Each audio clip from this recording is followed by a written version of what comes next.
Today we're going to measure the fuel economy on the turbo diesel Honda Insight. Now, if you're new to the channel, this Honda was fitted with a tiny 20 horsepower 719cc Kubota diesel engine as a fun project. Last summer, we ran the little diesel engine with an AMR 500 supercharger, and we were able to get excellent performance from the engine, all things considered. This summer, well, we decided to ditch the supercharger and we'll be experimenting with a turbocharger. So right off the bat, I want to make it clear that we don't do these weird engine swaps for fuel economy. Nope. The main purpose of all the weird engine swaps we've done in the past is just to have fun and try to get a little engine to get a car to go fast for no particular reason. Now, when a lot of people see this car and realize what it is or what it was, they immediately assume that we're doing a fuel economy project, and that's because this lightweight and very aerodynamic Honda was one of the most fuel efficient cars here in North America. I reckon in other parts of the world there were cars that could do better, but here in the States, this was the ultimate car for fuel economy. Anyway,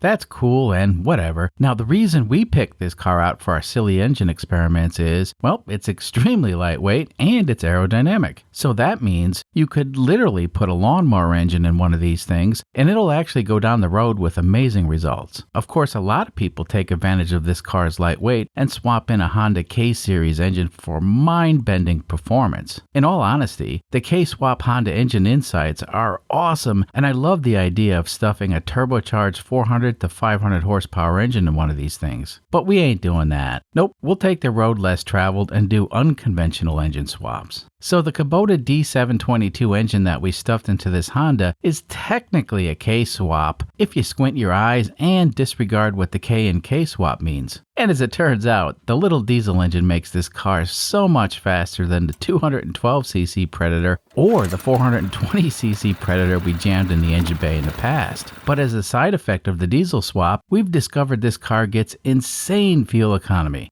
I reckon that makes sense because diesels tend to be more efficient. Anyway, as with all of our projects, we measure the fuel economy because it's an interesting data point to consider no matter what engine's under the hood. However, with this particular project, I feel the efficiency of the little diesel engine is a bit more than an interesting data point. Now, as most of you folks know, diesel engines love boost, whether it's from a supercharger or a turbo. Now, turbos are obviously more common, but when you get into the smaller displacement diesel engines, well, an off-the-shelf turbo may not provide the boost we're looking for. The RHB31 turbo that we are using is turning out to be less than ideal, and we may have to explore other options. It's not a big deal, and we kind of planned on that. Anyway, since the turbo's installed and fully functional, let's see how it affects the fuel economy on the Honda. But first, we need to deal with a minor issue we discovered last week. So last week when we did our performance testing, we noticed there was an exhaust leak between the turbo and the exhaust manifold. Now, part of the reason was this loose bolt, but there also appears to be a pinhole in the weld right here. So a leaking exhaust in this critical area is not good, and it's going to affect how much exhaust gas pressure reaches the turbo, and it can reduce the boost the turbo can make. This looks like it's going to be a quick and easy fix, so let's take care of it right now.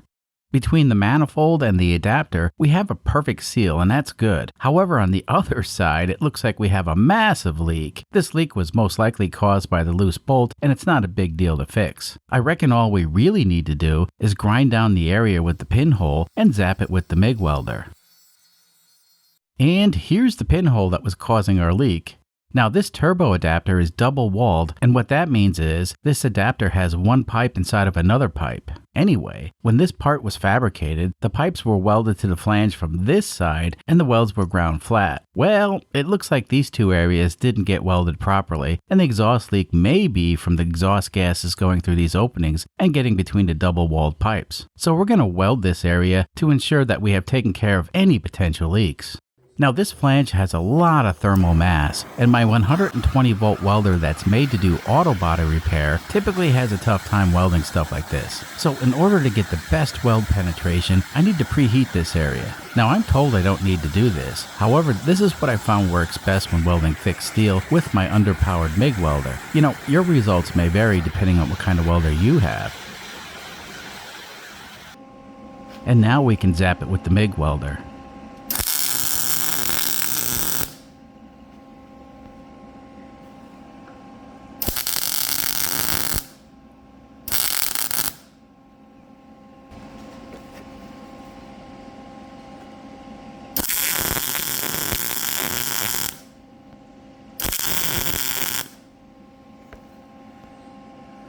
Of course, now I need to take care of the mess I made, and for that I'll use the belt sander.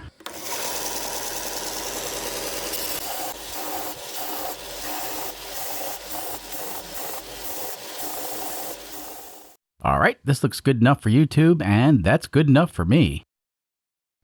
This VHT header paint is really not necessary, but the aluminum color provides a really nice contrast, and it makes spotting exhaust leaks a lot easier on both diesel and gasoline engines. So that's why I paint a lot of my fabricated exhaust parts. A quick deburr with the Dremel is going to get any weld spatter out of the inner pipe, and that'll give us a nice smooth surface. Not really sure this is necessary on our application, but I'll do it anyway. So this is the fuel rack limiter adjustment screw, and last week when we road tested a car, it was clear that the fuel rack was overfueling the engine, as you can see here.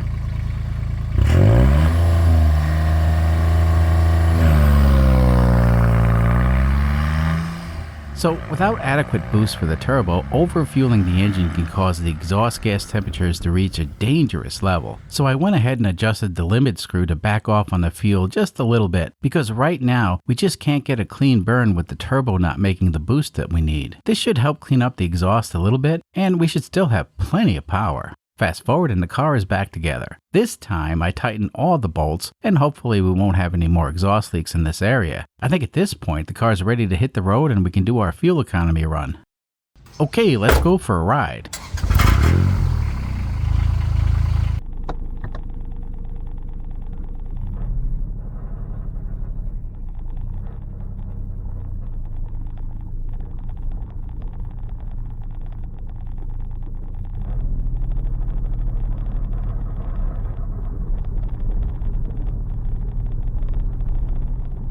Today, my brother Duke is busy with house stuff, so I'm on my own, and hopefully we don't have any problems out on the road. So for the first leg of the journey, we're going to get the car up to about 60 to 65 miles per hour. And the reason is, I want to check the exhaust gas temperatures at that speed. Now what I'm looking for is, if the car can maintain this speed and still have stable exhaust gas temperatures. The fuel rack has been adjusted to provide less fuel because the turbocharger is just underperforming and we don't have the necessary boost for an efficient burn. Anyway, that's stuff I need to work out eventually. However, my concern right now is, how close are we to the EGT limits? So I'm seeing around 750 degrees Fahrenheit, and that's perfectly safe for this engine. So it looks like the car really has no problems maintaining this speed on a flat and level road, and that's good to know. Now for the rest of the test, we'll try to keep the speed closer to 55 miles per hour. So for some of the folks that are watching, it's hard to keep up with what modifications have been done to this car. And that's understandable because this car has changed a lot over the years. So in case you're wondering, the car has a 5-speed manual transmission and a normal clutch. Now in the past, we had to use a CVT type clutch along with the 5-speed transmission. But that was with the Predator engines. However, on the diesel engine, we don't need to use that convoluted clutch system because this engine has thrust bearings and can handle the load from a regular automotive clutch.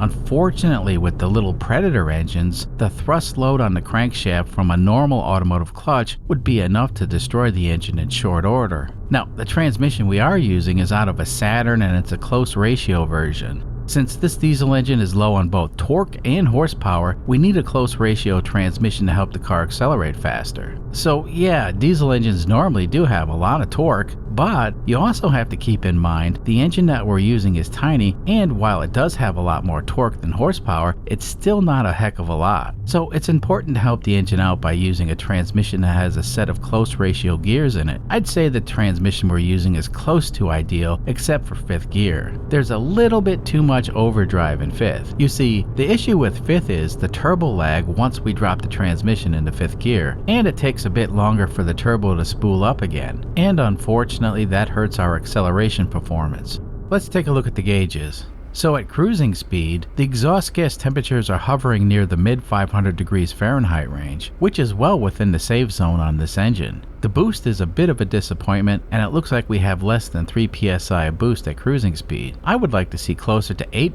psi on the gauge while we're at this speed, but that may be hard to do with such a small engine. The engine temp is also on the low side, but that's an easy fix. Normally, we block the airflow for most of the radiator, and that'll get the temp closer to 190. Today, we're not blocking the airflow to the radiator because we don't have an electric cooling fan installed yet. You see, we ended up having to order a smaller cooling fan to replace our larger one because we ran out of space to fit everything. Meh, that's a project for another day. You know, this engine is extremely cold-blooded, and it takes a very, very small thermostat, and we haven't found anything that would make a suitable replacement. Yeah, I'm aware that there are remote thermostats available, but keep in mind those things are huge when compared to what's in this little engine. Anyway, in the past, we have spent weeks and weeks of trying various things to get this engine to run hotter, and it turns out blocking the direct airflow to the radiator works the best, and it's simple.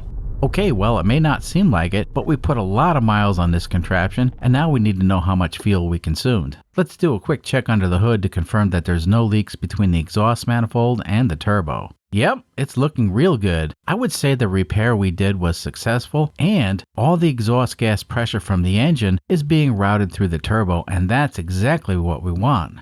So all of my measuring equipment's in metric, but don't worry, I'll convert everything into imperial units once we get done with the measurements. The method we use to measure fuel consumption is very accurate, and basically, we drain the fuel tank before the test and weigh how much fuel we collect. After the test, we drain the tank again and measure the weight of the remaining fuel. So the weight of the fuel before the test was 12,840 grams, and the weight of the fuel after the test was 10,035 grams. And that works out to 2,805 grams of fuel consumed. That's perfect. Now we need to know how much a liter of diesel fuel weighs. So the density of diesel fuel can vary depending on a lot of factors. And the textbook definition of what 1 liter of diesel fuel weighs is not 100% correct in all situations. So in our case, we need to measure a sample and get the actual weight. So this 1 liter container of fuel weighs 905 grams. Then we subtract the weight of the container, which is 65 grams, and we get 840 grams per liter. Anyway, now we know that our sample containing 1 liter of fuel weighs exactly 840 grams, which is definitely a reasonable number.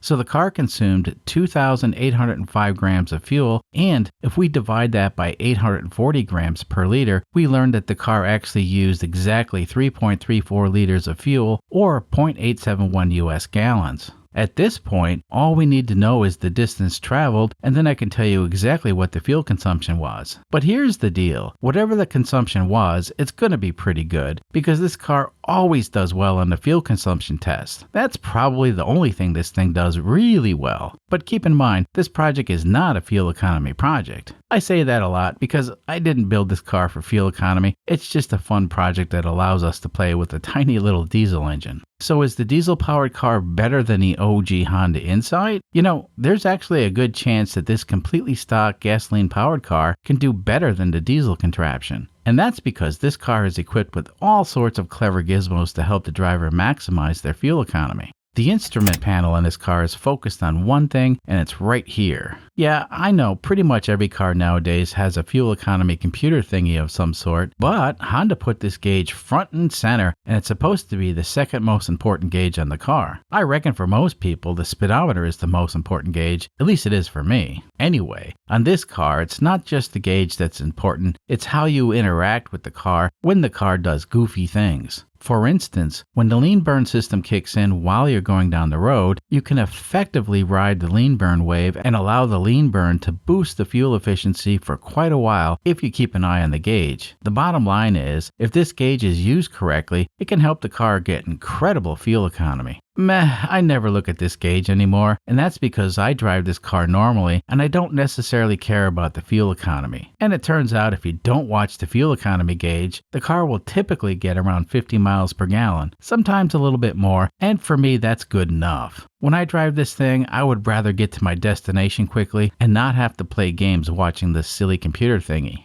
Anyway, for today's comparison test, I'm going to install this mask over the gauges, and the only thing I'll be able to see is the speedometer and the odometer. And that way I can't cheat. Keep in mind, on the diesel car, there is no gizmo to help with maximizing the fuel economy, and I drove that car as I normally would, and that is to get from point A to point B at the legal speed limit. Now, that's how most people drive in the real world, and I personally believe that's how fuel economy should be reported. No special tricks or techniques, just jump in the car and drive. And let's see what a normal person can do while driving this car without the aid of the gizmos and the thingamabobs. Let's get going. So this car is a gasoline-electric hybrid, and believe it or not, the 25-year-old hybrid system still kinda works. The only issue is the battery pack has seen better days and it doesn't have much capacity left. So unfortunately we ain't gonna be getting much help from the battery thingy today. Meh, that's fine, this is an old car, but it still runs. So on this car, the hybrid system consists of an electric motor that's placed between the engine and the transmission. And the electric motor provides an additional 13 horsepower boost when it's working. The nice thing about this system is, if there's a fault in the system, the car will still run and drive normally, it just doesn't have that extra 13 horsepower boost during acceleration. So given that the battery pack is just about dead, we won't be getting much boost from the system today. We started out with a fully charged battery, but that's not saying much. You see, the computer in this car is fully aware that the battery is kaput, and we probably won't be getting much assistance from the electric motor. At this point, the failing electric assist system has a mind of its own, but the car still runs. You know, the only reason I put up with this hybrid nonsense is the fact that the electric motor is also the starter for the gasoline engine, and it's kinda nice just to turn the key and the engine instantly starts. Now, at some point, the hybrid battery pack is gonna fail completely, and I'll lose the ability to start the engine with the electric motor. But no worries, Honda also equipped this engine with a traditional electric starter. It's actually known as the backup starter, and it uses the little 12-volt battery to crank the engine over. So even when the main feature of this car completely fails and falls flat on its face, the car will still run and drive perfectly fine. Again, you know, I really can't say that about the garbage that's being offered today by any of the automakers. This car is 25 years old and it has 273,000 miles on it, and it still goes down the road pretty good. I think one of the most unique things about this car is Honda built these things entirely of aluminum and plastic. The only steel that's in this car are the nuts and bolts, plus a few suspension bits. Of course, there's plenty of steel in the engine and transmission, and that goes without saying. Overall, the car is great, even though it's old and semi-decrepit. Now, where this car really shines is on the expressway from my little town to the big city of Wichita. This is a great beater, and this car costs almost nothing to drive. But sadly, around town, well, I would rather burn a little extra gasoline and drive my Chevy S10 because it's a lot faster. And through the magic of video editing, we're done with our 60-mile journey on the back roads of rural Kansas. It'll be interesting to see how this car compares to the diesel. Alright, let's peel the mask off the instrument panel and see how the car did without using any of the gizmos that help enhance the fuel economy. Well, 62.7 miles to the gallon is a lot better than I thought this car would do. Now, in the past, this trip computer has proven itself to be very accurate, so there's no reason not to trust it today. Anyway, 62.7 miles to the gallon ain't bad, and I drove this car exactly like I drove the diesel car. Very interesting. So, the OG Honda got 62.7 miles to the gallon while driving on the same back roads in nowhere, Kansas as the diesel car. So at this point, I can finally tell you what the cobbled together turbo diesel Honda got. That's right, 70.1 miles to the US gallon, which ain't bad at all. But I got bad news for you folks. You see, last summer when we were running the AMR 500 supercharger on this little diesel engine, the car got 78.6 miles to the US gallon. And the engine performed so much better in the 0 to 55 mile per hour acceleration run. So, despite the fact that the supercharger puts a load on the engine, the car actually got better fuel economy and better performance. Now, I find this fascinating because I figured if nothing else, the turbo would at least get better fuel economy. However, that's just not the case. And once again, the supercharger turns out to be the better solution to provide the necessary boost on such a small diesel engine. Now, the word on the street is perhaps a turbo from a smart car or a turbo from a European market VW Lupo may be the solution we're looking for. Right now, I'm looking into both options, and we may pick one or both and give them a try just for fun. So keep in mind, when we supercharged the little Kubota diesel engine last summer, it took a long time to fully sort out all the little details and make the car run and drive as well as it did. Stuff like this takes time to test and improve on. You know, the funny thing is, the whole time I was doing the supercharger experiments, the experts were telling me in the comment section to ditch the supercharger and just use a turbo. Interesting. Anyway, I had a lot of fun today and I hope you did as well. We'll see you next time, and until then.